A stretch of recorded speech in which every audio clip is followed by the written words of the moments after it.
we're going to delve into the history and the transformative impact of the UK's Health and Safety at Work Act 1974, which was given royal assent 50 years ago yesterday.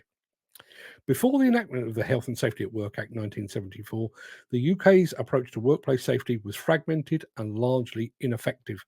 Various industries were governed by different regulations, leading to inconsistencies and gaps in safety practices. The construction and demolition sectors, known for their hazardous environment, were especially vulnerable. The need for comprehensive legislation became glaringly apparent in the 1960s and early 1970s, a period marked by numerous industrial accidents and increasing public concern. In response to those issues, the government commissioned the Robens Committee in 1970 to review workplace health and safety laws. The committee's report, published in 1972, concluded that existing laws were outdated and recommended a single, comprehensive framework. That led to the drafting of the Health and Safety at Work Act, which received royal assent on the 31st of July 1974, 50 years ago yesterday. The Health and Safety at Work Act 1974 introduced several groundbreaking provisions. The Act established a general duty of care for employers to ensure, so far as is reasonably practicable, the health, safety, and welfare of their employees. The creation of the HSE provided a unified body responsible for regulating and enforcing workplace safety. Employees also gained responsibilities, including taking reasonable care of their own safety and that of others. Employers were required to conduct risk assessments and develop safety policies tailored to their specific operations.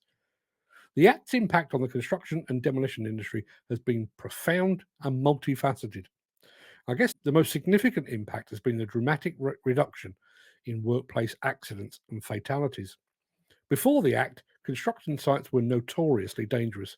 According to HSE statistics, the fatal injury rate in construction has fallen by over 75% since the 1970s. The decline is a testament to the effectiveness of the Act and subsequent regulations. The Act led to the development of more rigorous safety standards and practices.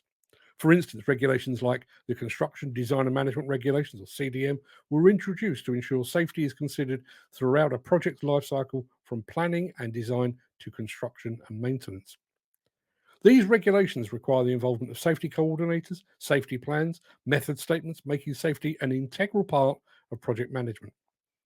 The focus on health and safety has also driven technological advancements in the industry, and perhaps one of the most significant impacts of the Health and Safety at Work Act has been the cultural shift within the industry.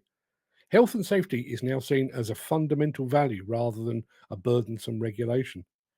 This cultural change is reflected in the attitudes of employers, employees, and contractors who prioritize safety in their daily operations.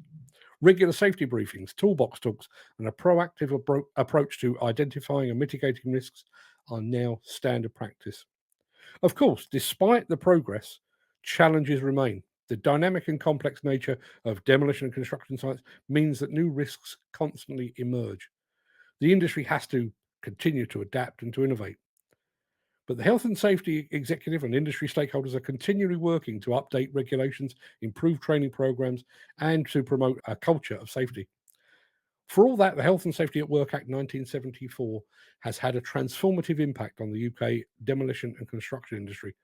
By establishing a comprehensive framework for workplace safety, it has significantly reduced accidents and fatalities, improved safety standards, and fostered a culture of safety.